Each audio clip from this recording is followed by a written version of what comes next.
दोस्तों, प्रत्येक हिंदू घर में मंदिर अवश्य ही बनाया जाता है और इस मंदिर में हम विविध प्रकार की देवी देवताओं की मूर्तियों को रखते हैं और उनकी पूजा करते हैं। किंतु कई बार मूर्तियों की स्थापना करते समय हम शास्त्रों के नियमों का पालन करना भूल जाते हैं। श्री कृष्ण के अनुसार पूजा घर में स्थापित की जाने वाली मूर्तियों को सदैव ही शास्त्रों में बताए गए नियमों के आधार पर ही होना चाहिए।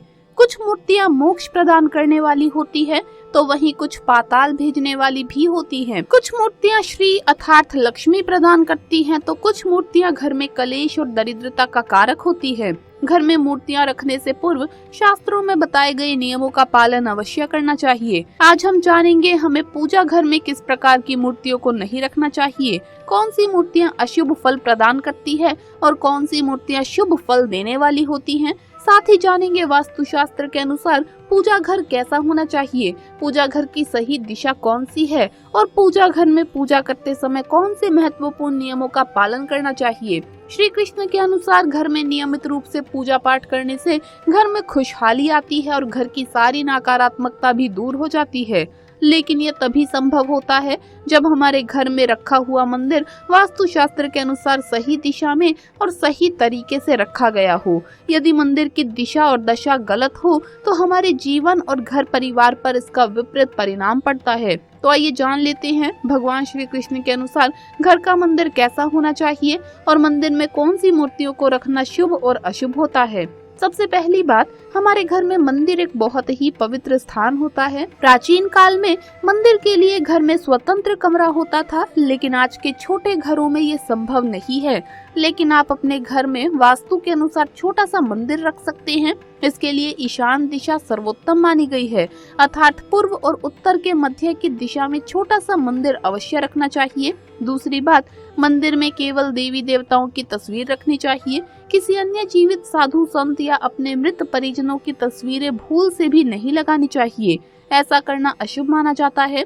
शास्त्रों में कहा गया है देवी देवताओं की मूर्तियों को शास्त्रों के नियम का पालन ना करते हुए भी घर में रखा जाए तो वो कल्याणकारी और शुभ परिणाम देती है। किंतु साधु संत अथवा किसी अन्य बाबा या मृत मनुष्य की प्रतिमा चाहे कितने ही शुभ लक्षणों वाली एवं दिव्य चिन्हों से युक्त क्यों न हो, वो किसी भी प्रकार का फल प्रदान नहीं करती। आजकल लोग कई बाबा और साधु संतों की मूर्तियों को देवी देवताओं से ऊपर रखते हैं।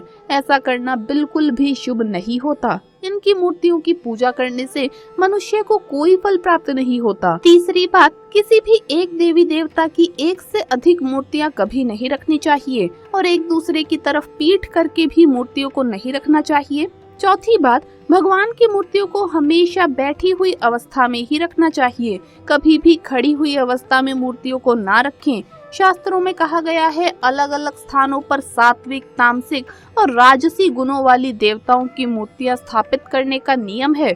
इन अलग अलग प्रकार की मूर्तियों के अलग अलग लक्षण और अलग अलग फल होते हैं, अतः इन्हें स्थापन करने से पहले उनके लक्षण अवश्य जानने चाहिए। जो मूर्ति योग मुद्रा वाली हो, वरदान देने वाले हाथों वाली हो, उसे सात्विक प्रतिमा कहा जाता है। ऐसी मूर्ति घर में रखना बहुत ही शुभ होता है। ये मूर्तियाँ घर का वातावरण शुद्ध और पवित्र बनाती है। ऐसी मूर्तियों की पूजा करने से घर में सुख शांति बनी रहती है। यदि घर में बार बार कलेश होता है तो ऐसी मूर्तियों को पूजा घर में रखकर उनकी पूजा करनी चाहिए।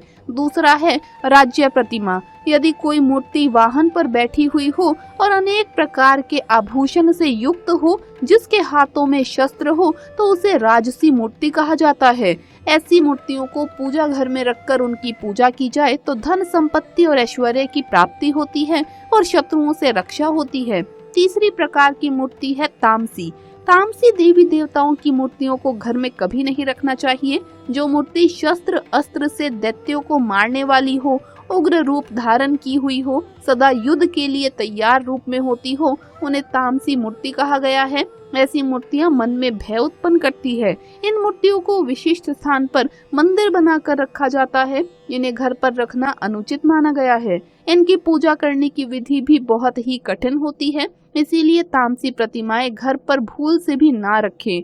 तो इस प्रकार से हमारे शास्त्रों में पूजा घर में रखे जाने वाली मूर्तियों के संबंध में महत्वपूर्ण नियम बताए गए हैं। कई बार हम पूरी श्रद्धा और भक्ति से पूजा पाठ तो करते हैं, लेकिन फिर भी हमारी मनोकामना पूरी नहीं होती, हमारे कष्टों का निवारण भी नहीं हो पाता है और हमें मानसिक शांति भी नहीं मिलती। इसके पीछे का कारण वास्तु दोष हो सकता है और इन वास्तु दोषों को दूर करने के लिए हमें वास्तु शास्त्र में बताए गए कुछ उपाय अवश्य ही करने चाहिए। तो चलिए जान लेते हैं वास्तु शास्त्र में बताए गए कुछ ऐसे महत्वपूर्ण बातें जो हमें पूजा घर में अवश्य ध्यान में रखनी चाहिए। नंबर 1, प्रतिदिन सुबह जागकर स्नान आदि से निर्वृत्त होकर तथा स्वच्छ कपड़े पहनकर ही नियम पूर्वक पूजा करनी चाहिए और सुबह शाम ईश्वर के सामने दीपक अवश्य लगाना चाहिए। मंदिर और उसके आसपास की जगह साफ सुथरी रखें। भगवान को कुमकुम का तिलक लगाकर फूल चढ़ाने चाहिए। हालांकि प्रत्येक घर में पूजा के नियम होते हैं, उन्हीं को ध्यान में रखकर एक क्रमबद्ध तरीके से पूजा करें। नंबर 2, पूजा में अगर किसी सामग्री की कमी रह जाए तो परेशान ना हो या पूजा बीच में ना छोड़े। ऐसे में भगवान को चावल और फूल चढ़ाएं और मन में उस चीज का ध्यान करें। नंबर 3, याद रखें कि भगवान के प्रसाद को कभी भी पूजा के पहले चखकर झूठा नहीं करना चाहिए। साथ ही भगवान पर चढ़ाए जाने वाले फूलों को या फिर धूप अगरबत्ती तथा किसी अन्य पूजा सामग्री को सूंघ कर नहीं देखना चाहिए।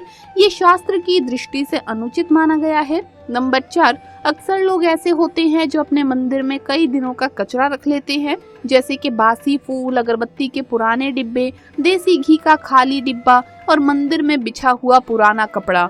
इन चीजों पर ध्यान ही नहीं देते और इसी वजह से उस व्यक्ति को सीधे तौर पर बहुत जल्द गरीबी अपना शिकार बना लेती है। वो घर कंगाल होने लगता है और देवी देवता भी उस घर में नहीं रहते।